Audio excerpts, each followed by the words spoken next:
Bismillahirrahmanirrahim. Assalamualaikum warahmatullahi wabarakatuh. Yang terhormat Ibu Kepala SMP Negeri 4 Kota Padang Panjang beserta Bapak dan Ibu Wakil Kepala. Yang kami hormati Bapak Ibu tenaga pendidik dan kependidikan SMP Negeri 4 Kota Padang Panjang. Puji syukur kehadirat Allah Subhanahu wa Ta'ala yang pada siang hari ini telah memberikan rahmat dan karunia-Nya kepada kita bersama, sehingga siang ini kita bisa melaksanakan diseminasi menyebarkan pemahaman dan pengalaman penerapan budaya positif di SMP Negeri 4 Kota Padang Panjang, merupakan sebuah program diklat calon guru penggerak di angkatan 6 Kota Padang Panjang. Salam beserta salam tidak lupa kita kirimkan kepada tauladan kita, yakni Nabi besar Muhammad SAW.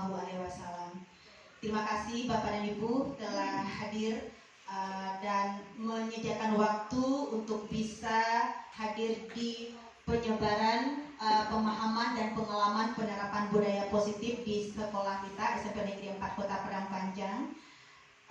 Untuk lebih lancarnya acara kita ke depan, marilah kita bacakan Bismillahirrahmanirrahim. Untuk mengawali kegiatan kita di siang ini, kami mohon kesediaan Ibu Kepala SMP Negeri 4 Kota Padang Panjang untuk memberikan arahan terhadap diseminasi ini. Kepada Ibu disilakan.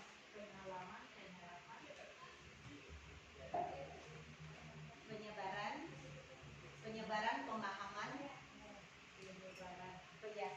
dan pengalaman.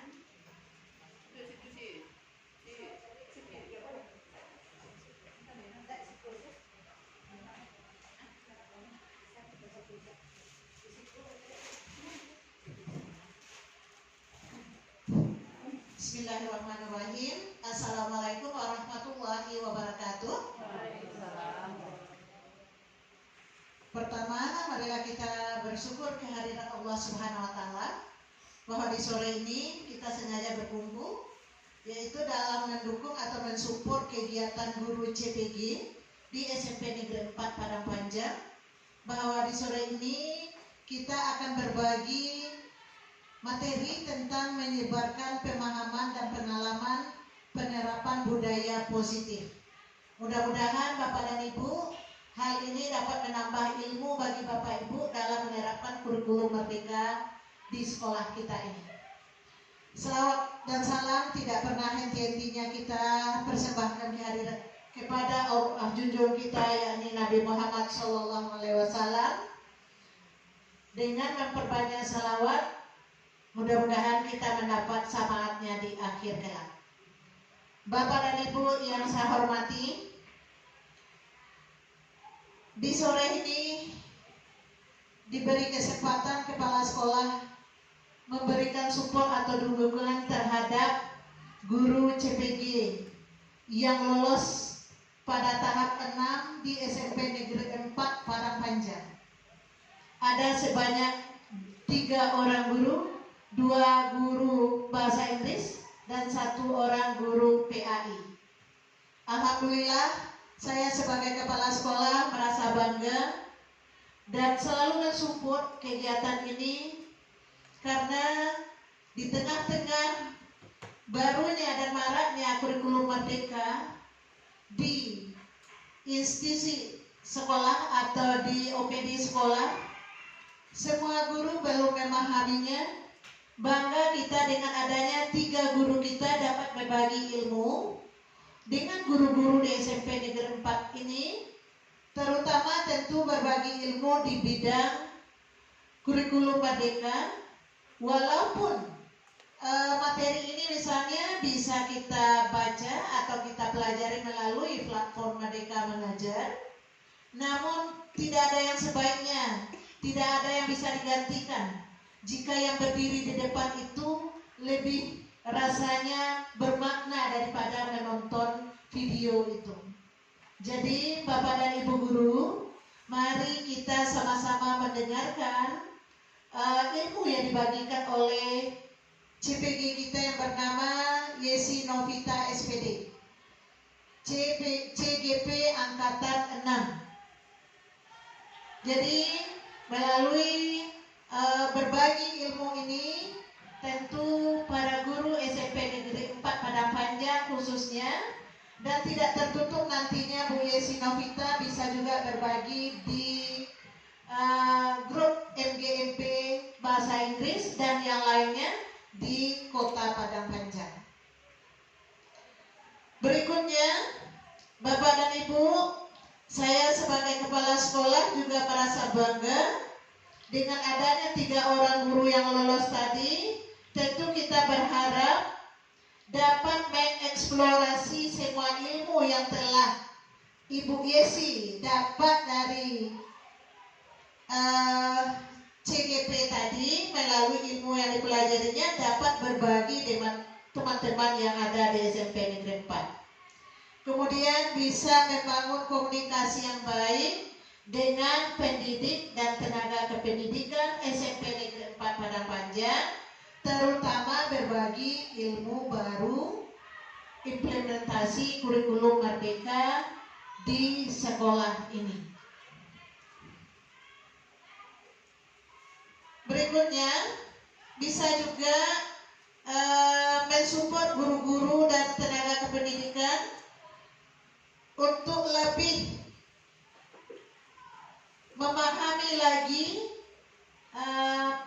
materi pembelajaran atau kegiatan kurikulum Merdeka itu yang ada pada platform Merdeka Mengajar. Itu kita lihat ada videonya, kemudian ada deskripsinya dan penjelasan masing-masing. Namun kita sebagai pengguna kurikulum yang baru sudah jelas itu akan banyak masalah. Mungkin nanti Bu Yesi dapat menyampaikan ilmu yang didapat itu kepada teman-teman di SMP Negeri 4 Padang Panjang.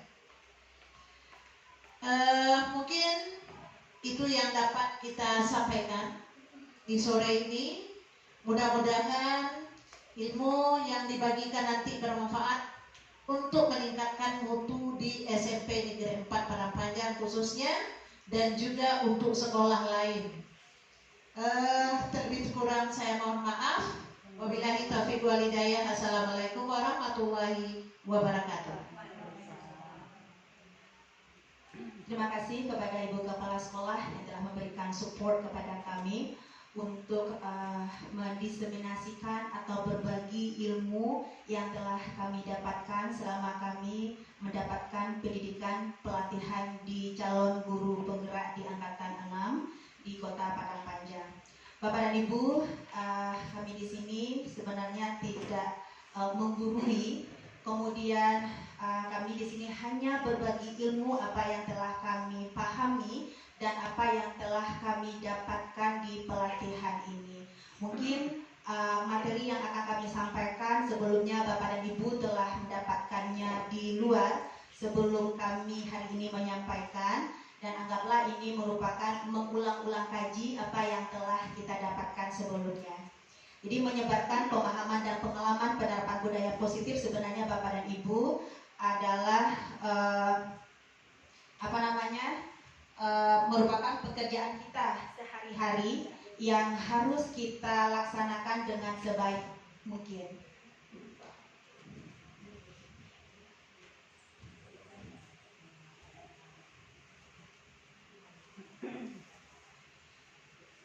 Kita masuk pada yang intinya Bapak dan Ibu, yaitu konsep utama modul budaya positif yang pada siang hari ini kami di sini akan membagikan 8 materi. Yang pertama yaitu perubahan paradigma belajar, kemudian disiplin positif, kemudian nilai-nilai kebajikan, teori motivasi, hukuman, penghargaan, dan restitusi, kemudian keyakinan kelas, yang keenam kebutuhan dasar manusia, 5 posisi kontrol restitusi, dan segitiga restitusi. Kita masuk yang pertama Bapak dan Ibu, yaitu perubahan paradigma belajar. Pembelajaran dengan paradigma baru dirancang berdasarkan prinsip pembelajaran yang terdiferensiasi sehingga setiap siswa belajar sesuai dengan bakat, minat, kebutuhan dari tahap perkembangannya untuk mewujudkan profil pelajar Pancasila. Di CGP ini, Bapak dan Ibu, kita memang banyak membahas tentang kurikulum merdeka, yaitu pembelajaran berdiferensiasi,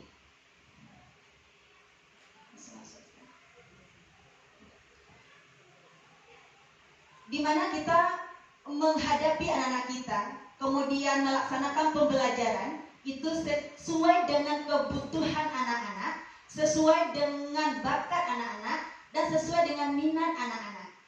Nah, mungkin Bapak dan Ibu sudah mengetahui bahwa pembelajaran terdiferensiasi itu beberapa langkah yang harus kita lakukan sebelum kita melaksanakan pembelajaran di dalam kelas.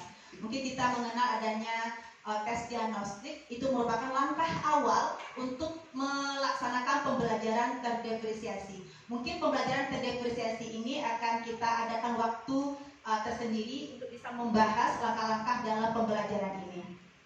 Jadi dulunya di kurikulum 13 kita belum mengenal adanya pembelajaran terdiferensiasi. Kemudian di implementasi kurikulum merdeka, mungkin ini yang kita harapkan, bahwa kita mengajar dan mendidik anak-anak kita itu sesuai dengan kebutuhan, bakat, dan minat. Jadi kita tidak mengajar di dalam kelas itu apa yang kita mau. Nah, kita harus melihat apa kebutuhan anak-anak, apa sebenarnya yang diinginkan anak. Jadi bukan apa yang kita mau, tapi apa yang anak-anak kita mau sesuai dengan kecerdasan yang dimiliki oleh anak-anak kita. Kemudian yang kedua adalah disiplin positif.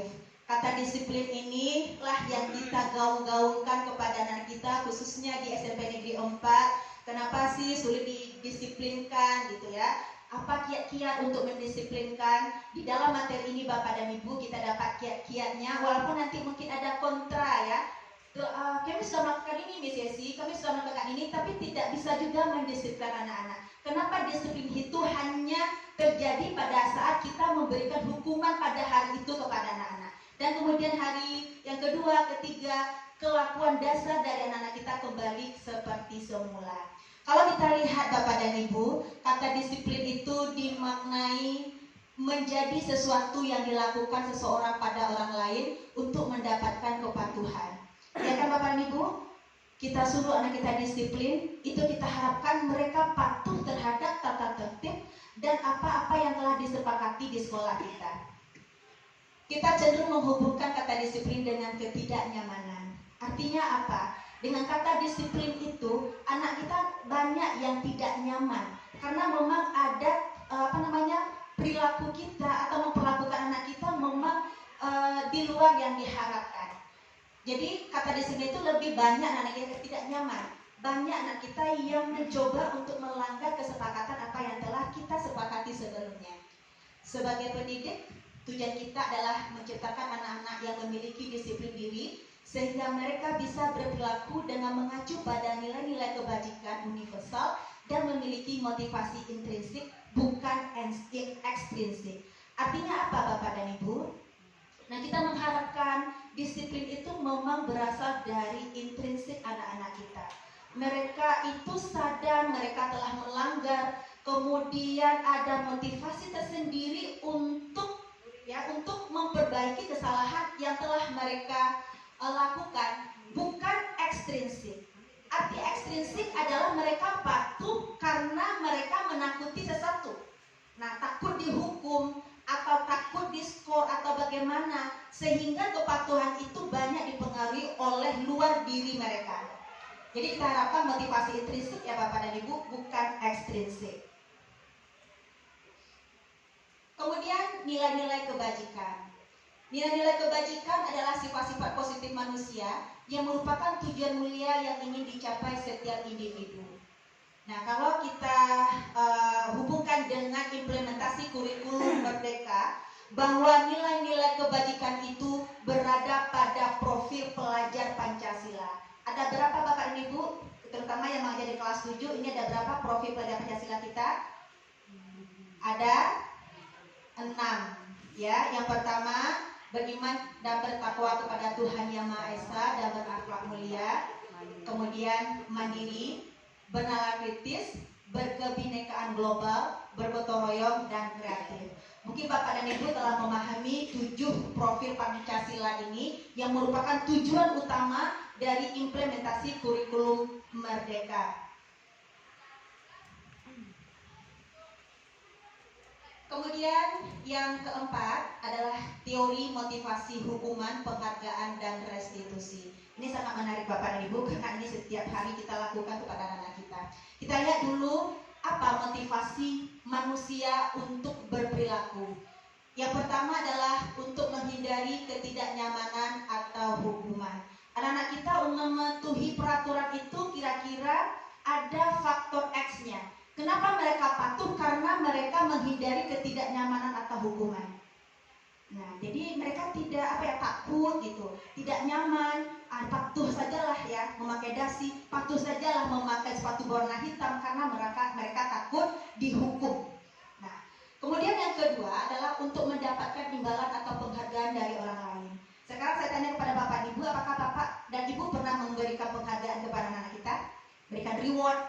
Nah, dikasih ketinggalan kunci, dikasih makanan, atau diajak jalan-jalan umpamanya ya. Nanti Bapak ajak ditraktir ya, makan di Mina umpamanya. Nah, ini juga merupakan hal yang tidak baik Bapak dan Ibu. Nah, kita harapkan anak-anak kita untuk mendapatkan penghargaan. Jadi mereka mematuhi sebuah aturan tidak berdasarkan intrinsik mereka, tapi ekstrinsik. Ada pengaruh kita terhadap anak-anak untuk mematuhi sebuah aturan. Yang ketiga adalah untuk menjadi orang yang mereka inginkan dan menghargai diri sendiri dengan nilai-nilai yang mereka percayai. Nah, Bapak dan Ibu, yang kita lakukan itu ada yang memberikan sebuah identitas gagal dan identitas sukses. Artinya adalah identitas gagal ini kita memberikan hukuman. Ini akan membuat anak-anak kita gagal ternyata Bapak dan Ibu. Selama ini kita merasa bahwa memberikan hukuman ini akan membuat anak kita patuh, akan membuat anak kita taat kepada aturan yang ada. Ternyata menurut teori yang kami pelajari, bahwa memberikan hukuman itu ternyata memberikan identitas gagal. Arti gagal adalah mereka patuh, mereka menjalankan nilai-nilai kebajikan itu sementara saja. Tidak dalam jangka waktu yang panjang. Kita bisa buktikan Bapak dan Ibu, kita menjadi guru sudah 32 tahun, ada yang 15 tahun. Apakah kita memberikan hukuman itu, apakah selamanya mereka akan patuh dan mentaati segala peraturan? Bapak dan Ibu bisa menjawab sendiri. Dan kami pun pribadi ternyata Bapak dan Ibu setelah memberikan hukuman, mereka hanya sadar pada saat itu saja. Kita lihat Bapak dan Ibu, apa kira-kira imbas dari hukuman yang kita berikan. Yang pertama adalah anak atau murid kita belajar menyembunyikan kesalahan. Jadi dengan hukuman yang kita buat di sekolah ini Bapak dan Ibu, dengan hukuman yang kita berikan kepada anak-anak yang melanggar peraturan, yang berbuat kesalahan, ternyata di balik itu mereka akan menyembunyikan sebuah kesalahan. Mereka akan berbohong Bapak dan Ibu. Nah, semuanya tiap pagi mereka terlambat. Ketika kita desak, ketika kita hukum, besoknya mereka akan mencari jalan keluar dengan berbohong. Kenapa terlambat? Ini bu. Mereka akan mencari alasan demi alasan. Kenapa? Karena mereka takut dihukum. Jadi hukuman ini pengaruhnya yang sangat luar biasa sekali. Menyembunyikan kesalahan. Nah, harusnya hukuman itu, kalau kita harapkan harus membuat mereka itu jujur. Ternyata ketika kita memberi hukuman, mereka akan menyembunyikan kesalahan mereka. Mereka akan berbohong Bapak ini. Kemudian yang kedua, mencoba mengontrol anak dengan penguatan negatif, membayar imbas kesalahan. Nah, ini dengan kesalahan yang mereka dapatkan, yang mereka lakukan, kita memberikan hukuman seolah-olah ini adalah untuk menebus kesalahan mereka, bukan menyadari kesalahan mereka. Yang ketiga, dampak pada murid, anak akan merasa marah, merasa bersalah, anak akan merasa rendah diri, anak mengasingkan diri. Bapak dan Ibu, mungkin kita ada pengalaman ketika kita berikan hukuman pada anak yang terlambat masuk ke dalam kelas, kemudian kita marahi, kita beri hukuman pada saat itu, yakinlah Bapak dan Ibu, mereka akan menaruh rasa marah kepada kita. Mereka akan merasa rendah diri apabila kita, kan jarang kan kita memarahi anak. Kadang-kadang kalau dalam kelas tidak buat PR atau terlambat, kita senantiasa memarahi anak-anak di depan teman-temannya. Ini akan membuat anak merasa rendah diri, bahkan ada yang mengasingkan diri. Maka tidak asing Bapak dan Ibu, anak-anak lari ya, cabut dan segala macamnya, karena mereka takut dihukum. Nah, kemudian tiba-tiba tidak diharapkan atau sangat melukai. Nah, lebih baik kamu tidak datang daripada kamu hadir kemudian merusak sistem pembelajaran ibu. Lebih baik kamu tidak datang. Nah, ini akibat dari hukuman, karena kita sering memberi hukuman Bapak dan Ibu. Kemudian menyakitkan. Nah, apakah hukuman menyakitkan? Ternyata iya Bapak dan Ibu. Hukuman sangat menyakitkan anak-anak kita. Kemudian ada namanya konsekuensi. Jadi yang pertama tadi, anak-anak berbuat kesalahan, kita kasih hukuman. Yang kedua, anak-anak berbuat kesalahan, kita akan memberikan konsekuensi, namanya Bapak dan Ibu. Apa itu konsekuensi? Konsekuensi itu adalah memberikan berupa sanksi, berupa hukuman juga ternyata ya. Konsekuensi itu hukuman juga, tapi setimpal dengan kesalahan mereka. Nah, kalau hukuman itu apa contohnya? Anak-anak terlambat, kemudian dia belajar bahasa Inggris, biasanya kasih hukuman untuk keliling lapangan 7 kali. Itu tidak ada relevansinya.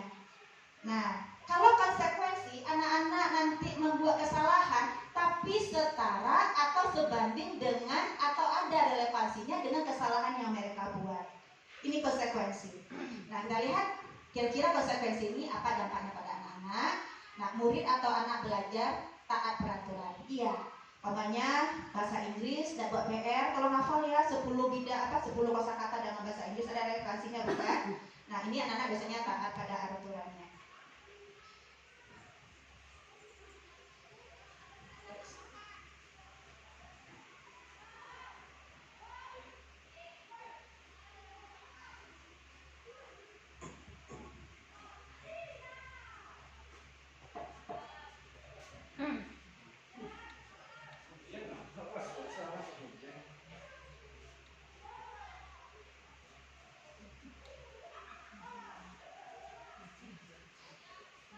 Kemudian yang kedua, kehilangan hak waktu jeda seseorang diri atau penahanan.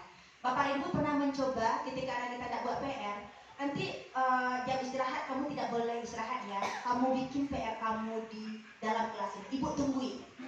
Nah, ini biasa kita lakukan. Ternyata ini juga imbasnya Bapak Ibu, itu kehilangan hak. Mereka anak-anak yang lain istirahat, yang ini yang tidak bikin PR harus membuat PR-nya. Mereka kehilangan waktu untuk beristirahat. Kemudian sudah diketahui masuk akal ya, konsekuensi itu masuk akal.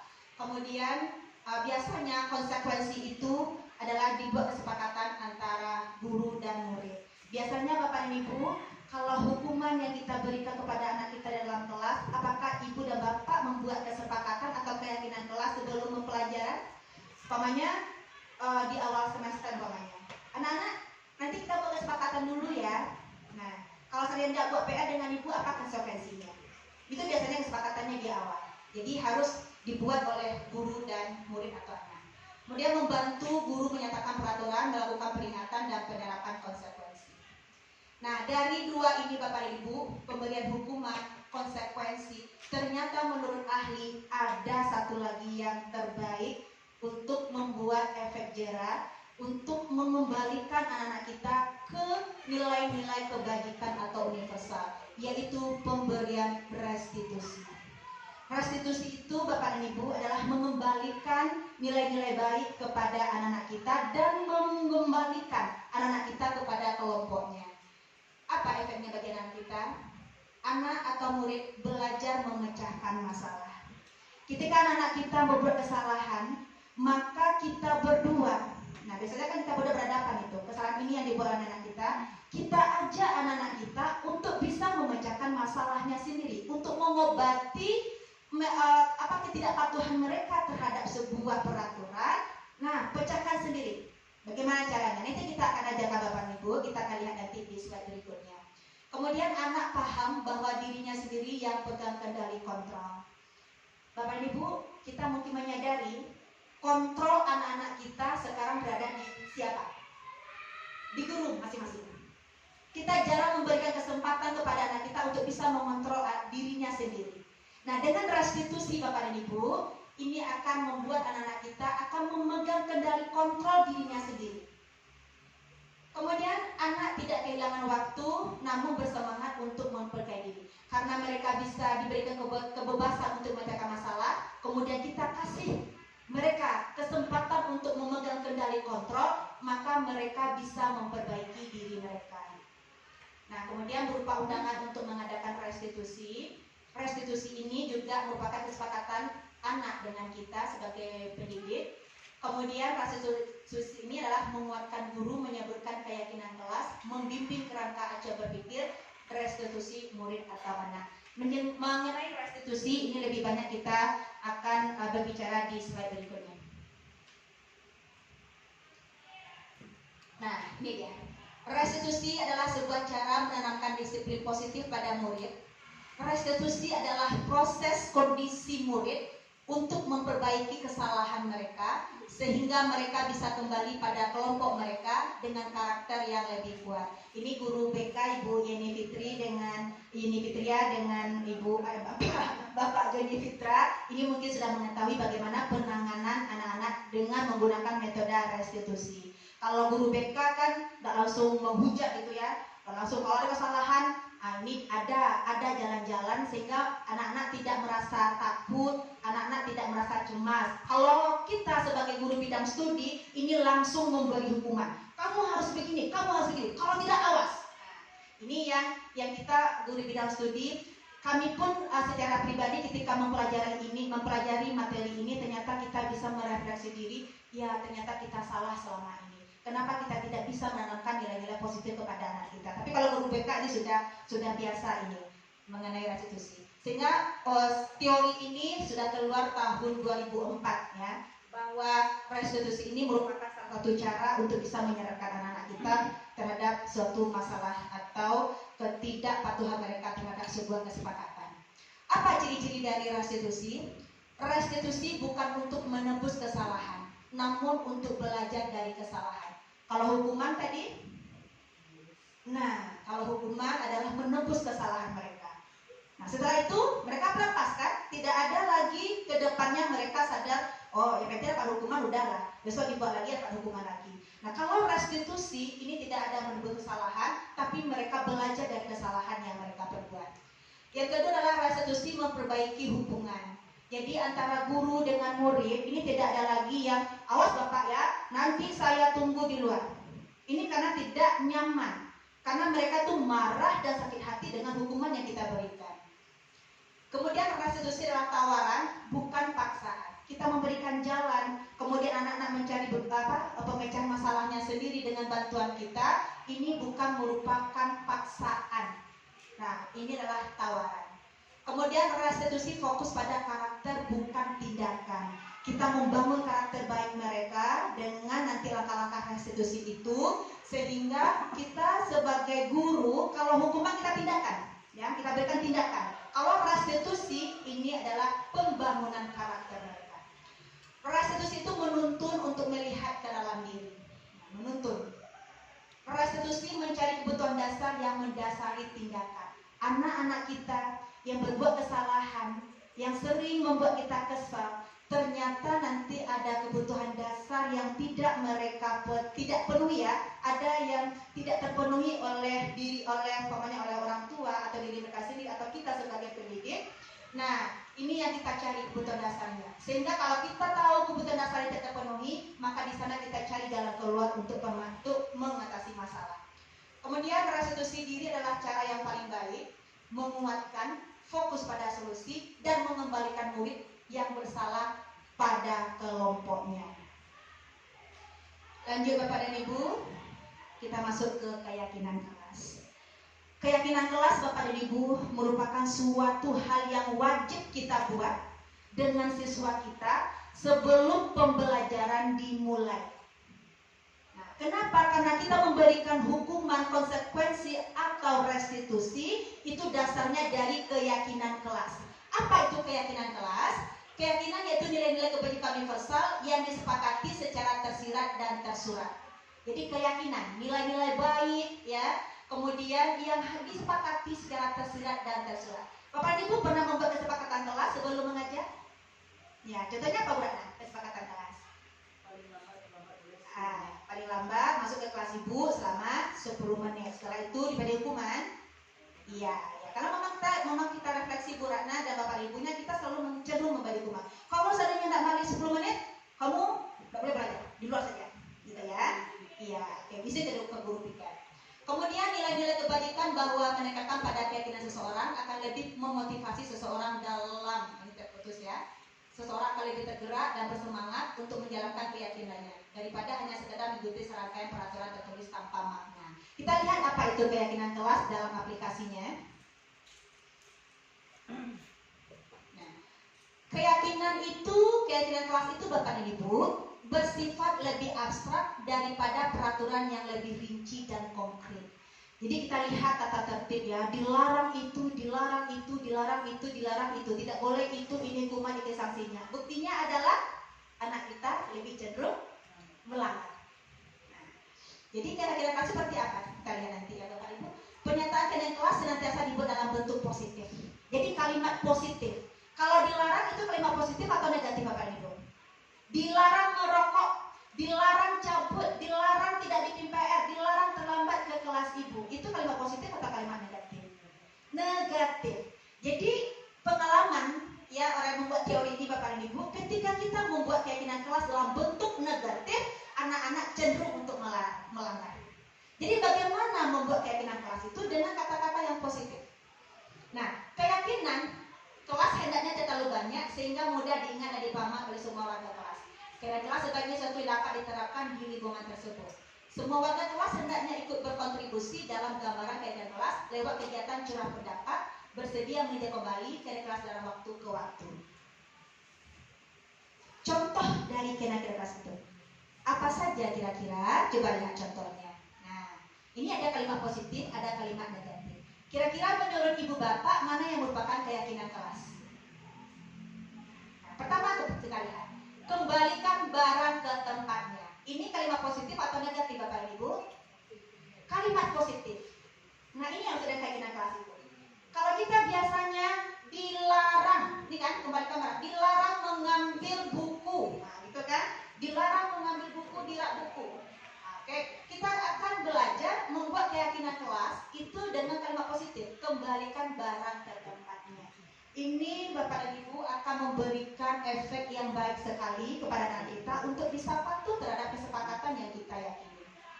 Kemudian ini yang kedua, dilarang mengganggu orang lain. Kalimat negatif atau positif Bapak dan Ibu? Negatif. Nah, ini kita hindari untuk pembuatan keyakinan. Jadi kalau kita kalimat positif kan apa itu? Dilarang mengganggu orang lain. Apa kalimat positifnya? Menghargai orang lain. Menghargai orang lain. Nah, ini hadir di sekolah 15 menit sebelum pembelajaran dimulai. Ini kalimat positif. Dilarang ini Bapak Ibu kita hindari untuk membuat keyakinan kelas. Kenapa? Karena hal yang positif ini sudah dipastikan akan berdampak positif juga. Nah, ini keyakinan kelas. Biasanya ini Bapak dan Ibu harus kita buat sebelum kita melaksanakan pembelajaran. Wajib ini Bapak dan Ibu, baik itu untuk kurikulum 13 maupun untuk implementasi kurikulum Merdeka, karena akhirnya nanti kita akan menuju kepada pelajar yang berprofil Pancasila.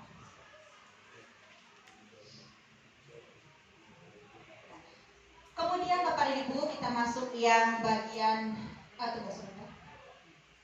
Oke, ini contoh keyakinan untuk implementasi kurikulum Merdeka dan kurikulum 13 ini bisa dicobakan Bapak dan Ibu. Nah, hormat, dia sangat sedikit sekali ya Pak, tidak banyak ya, tidak pakai pasal-pasal, sedikit sekali tapi lebih bermakna. Kami meyakini bahwa sangat penting untuk menghormati semua orang dan barang milik orang lain. Kemudian kami meyakini bahwa sangat penting untuk mengerjakan segala pekerjaan atau mengikuti kegiatan yang telah ditugaskan. Kami meyakini bahwa sangat penting untuk merasa diterima pada suatu kelompok dan saling peduli satu dengan yang lain. Sepertinya sangat ribet sekali ya Bapak dan Ibu, tapi tidak salahnya kita mencoba untuk membuat kesepakatan keyakinan kelas di kelas masing-masing. Nah, kita pun perlu tahu efeknya ya Bapak dan Ibu. Yang penting kita mencoba dulu untuk membuat keyakinan kelas sebelum kita memulai pembelajaran. Nah, kebutuhan dasar manusia. Bapak dan Ibu, ternyata untuk anak-anak kita yang sering melanggar, ini ibu dan bapak guru BK, apabila anak kita cenderung untuk membuat kesalahan, tidak patuh terhadap kesepakatan sekolah atau kelas, apakah kira-kira kebutuhannya tidak terpenuhi? Bisa jadi. Nah, ternyata kata ahli juga seperti itu Bapak dan Ibu. Nah, ada kebutuhan ini yang tidak dipenuhi oleh anak-anak kita. Seperti apa? Yaitu kebutuhan bertahan hidup. Kasih sayang dan rasa diterima atau kebutuhan untuk diterima. Jadi anak-anak kita mungkin nanti mereka kurang kasih sayang, mereka merasa tidak diterima di lingkungannya. Nah, ini yang membuat batin-batin mereka itu memberontak Bapak dan Ibu. Kemudian penguasaan, di kebutuhan penguasaan, kebutuhan pengakuan atas kemampuan, kemudian kebebasan, kebutuhan akan pilihan, kemudian kesenangan, kebutuhan untuk merasa senang. Nah, saya rasa ini patut kita pelajari Bapak Ibu, patut kita maknai ini untuk bisa nanti pendekatan kita kepada anak-anak kita yang sering berbuat kesalahan atau iseng untuk tidak patuh terhadap kesepakatan yang telah kita buat. Bapak Ibu, ternyata kita sebagai pendidik itu akan melihat di mana posisi kita sebagai kontrol restitusi terhadap anak-anak kita. Ada 5 posisi kontrol yang kita punya Bapak dan Ibu. Yang pertama adalah kita berada pada posisi kontrol restitusi penghukum. Kita memberikan solusi, memberikan jalan keluar terhadap anak-anak kita yang melanggar peraturan dan kesepakatan, tapi kita sebagai penghukum. Nah, kita refleksi diri kita Bapak Ibu. Kami pribadi pun ini kalau kita lihat dari 5, ada yang penghukum, ada pembuat rasa bersalah, teman, pemantau, dan manajer. Nanti setelah kami lihatkan slide berikutnya, Bapak dan Ibu bisa merefleksi diri. Ternyata saya guru yang penghukum. Ternyata saya guru yang pembuat rasa bersalah. Ternyata saya guru yang merasa teman dengan anak-anak kita. Ternyata saya guru yang menduduki posisi pemantau. Ternyata saya guru yang berposisi manajer. Nah, kira-kira mana yang posisi kita Bapak dan Ibu? Nah, berhukum bagaimana ini? Kalau seorang pendidik yang berposisi sebagai penghukum, ini ciri-cirinya Bapak dan Ibu. Seorang penghukum dia bisa menggunakan hukuman fisik maupun verbal. Nah, hukuman fisik saja Bapak Ibu.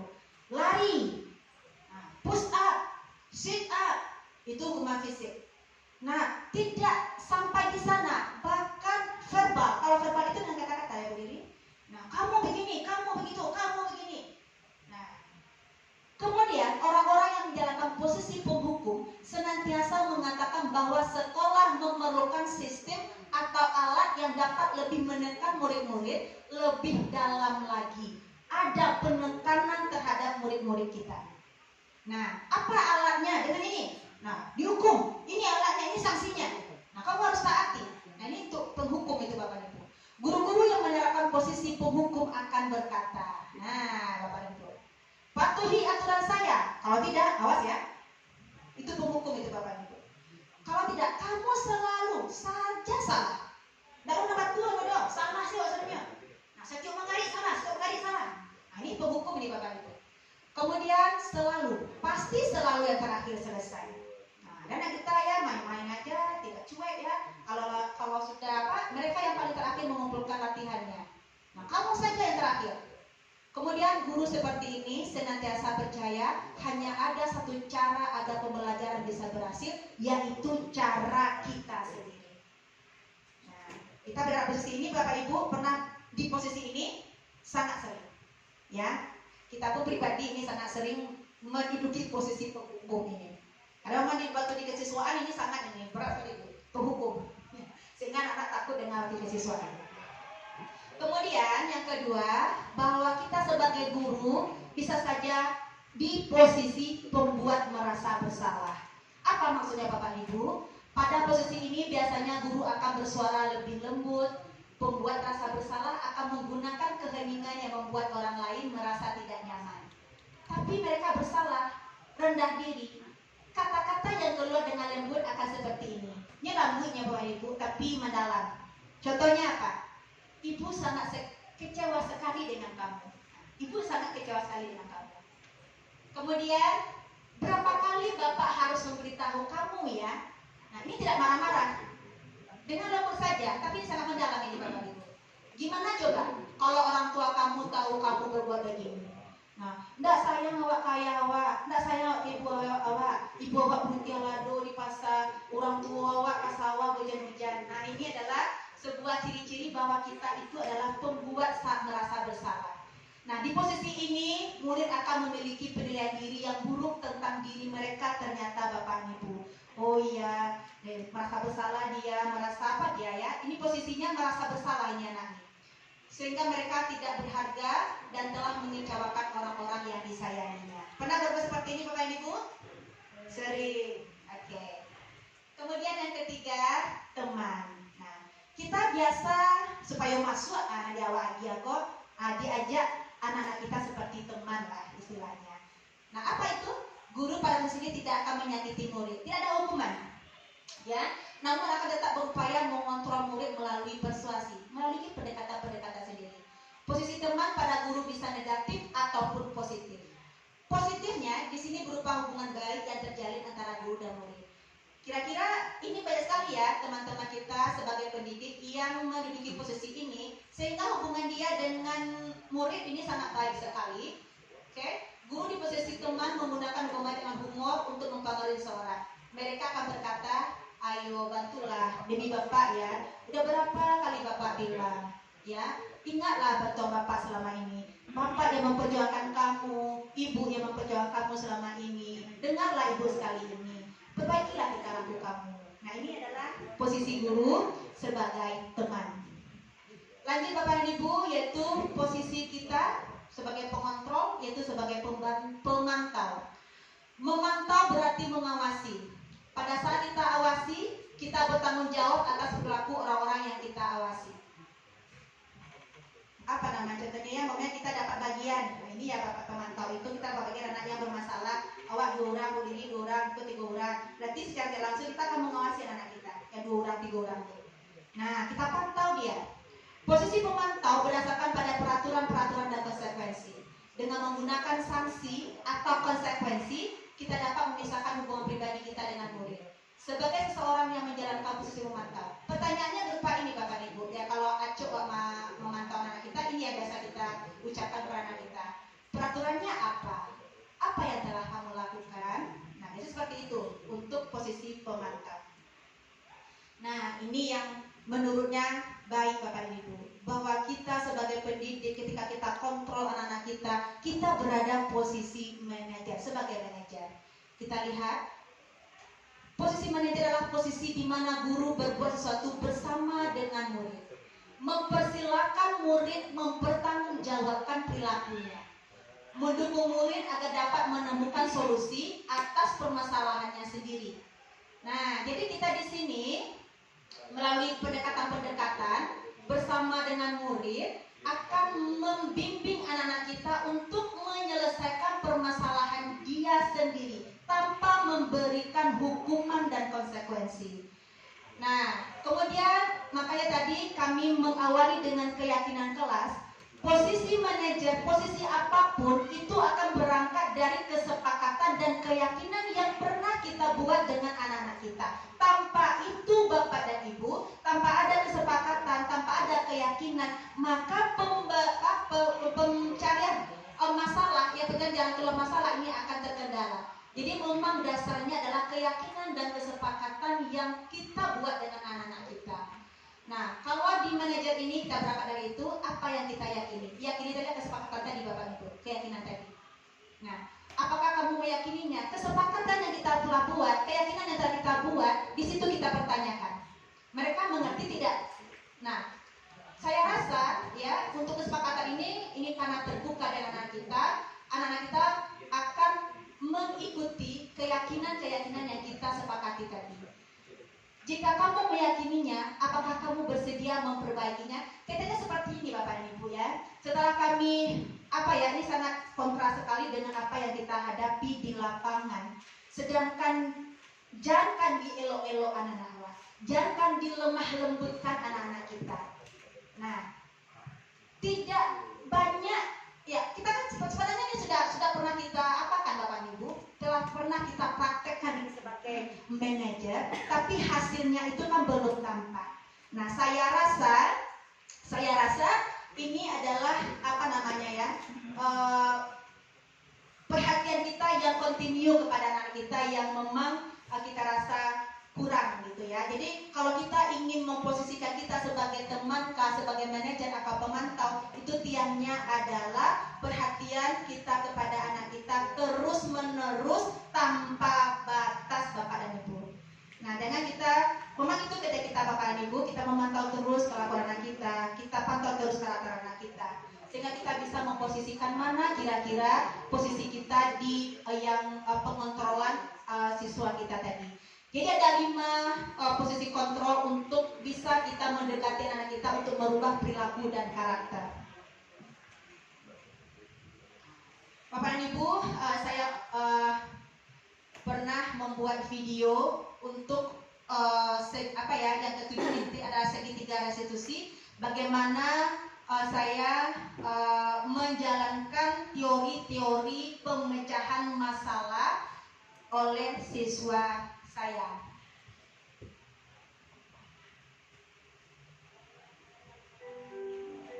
Kita bisa saksikan di Bapak dan Ibu demonstrasi kontekstualnya untuk budaya positif penerapan segitiga restitusi.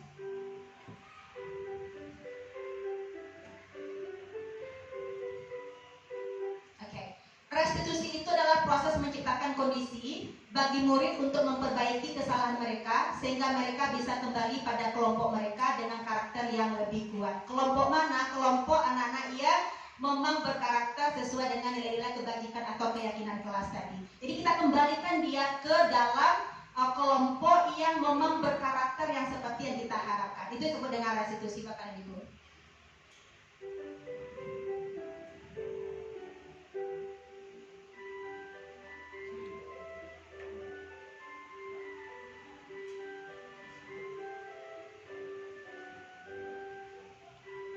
Nah, itu dia yang segitiga restitusi.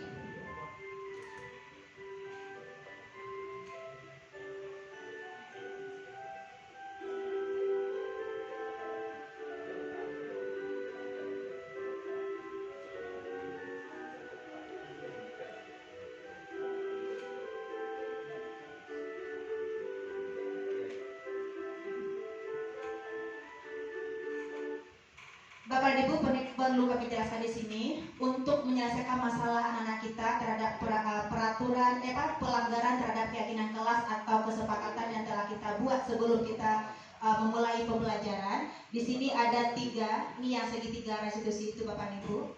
Nah, langkah awalnya itu berada pada menstabilkan identitas. Nah, jadi kita dalam penanganan masalah anak-anak ini harus kita stabilkan dulu Bapak dan Ibu. Emosi, menstabilkan jiwa dari anak-anak kita yang berbuat kesalahan. Nah, seperti apa menstabilkan identitas ini? Ini untuk menghindari anak-anak kita merasa sangat bersalah. Ini harus kita hindari dulu Bapak Ibu. Jadi kita harus stabilkan emosinya. Nah, kalau kita biasanya kan langsung menghujat. Nah, jadi kita takut dia Bapak Ibu. Jadi untuk menstabilkan inilah kira-kira langkah awal kita dalam penanganan masalah. Kemudian yang kedua adalah memvalidasi tindakan yang salah. Memvalidasi tindakan yang salah. Ini langkah kita yang kedua. Setelah kita stabilkan identitas anak kita, kemudian ini kata-katanya juga bisa kita lihat Bapak Ibu. Nah, apa kira-kira kata-kata untuk menstabilkan anak-anak kita sehingga dia merasa tidak bersalah? Ya, kita bebaskan dia dulu dari rasa bersalah. Mana dia?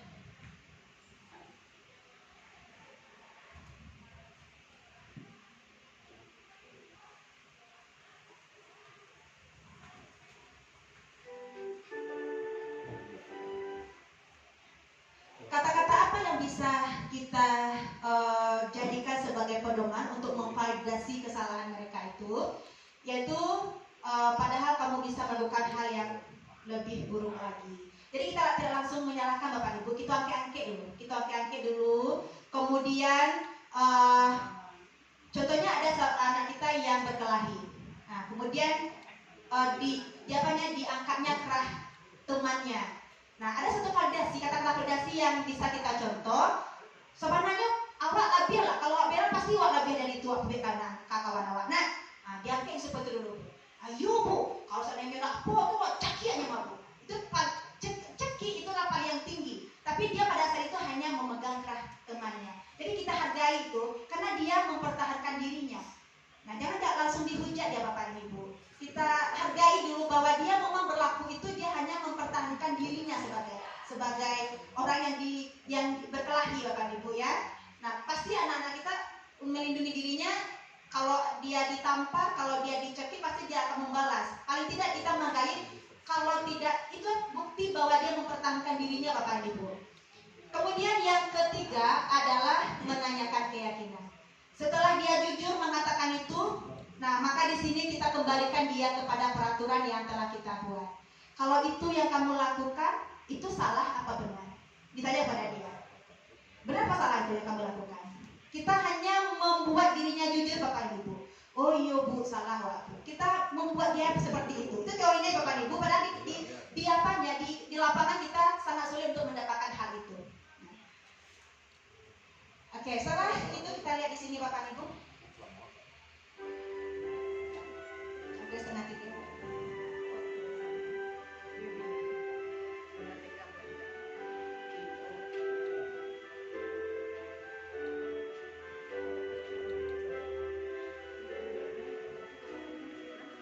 Ada skenario kasus, ini banyak sekali kita temui Bapak Ibu.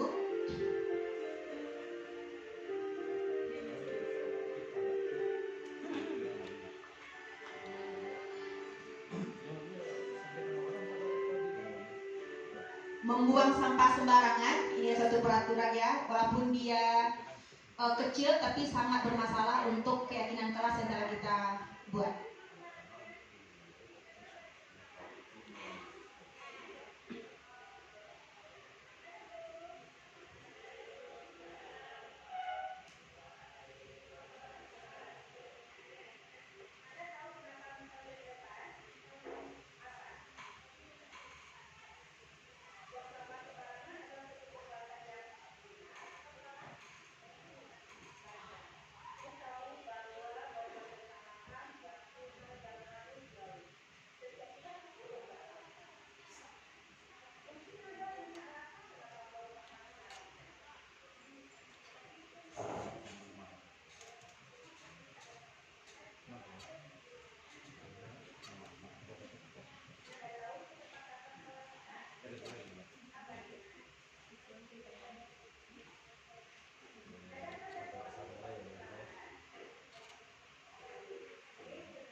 Di skenario itu Bapak dan Ibu, memang kita agak menjaga emosi kita.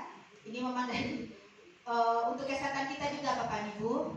Ini sebenarnya segitiga restitusi itu ada imbasnya juga untuk kesehatan kita ternyata Bapak dan Ibu. Kita harus bisa menjaga emosi supaya jangan naik tensi ya, naik tekanan darah.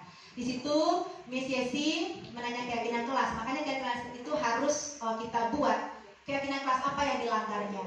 Kemudian kita beri kesempatan pada anak itu apa kira-kira yang dilanggar. Bagaimana cara memperbaikinya. Nah ini yang disebut dengan segitiga restitusi.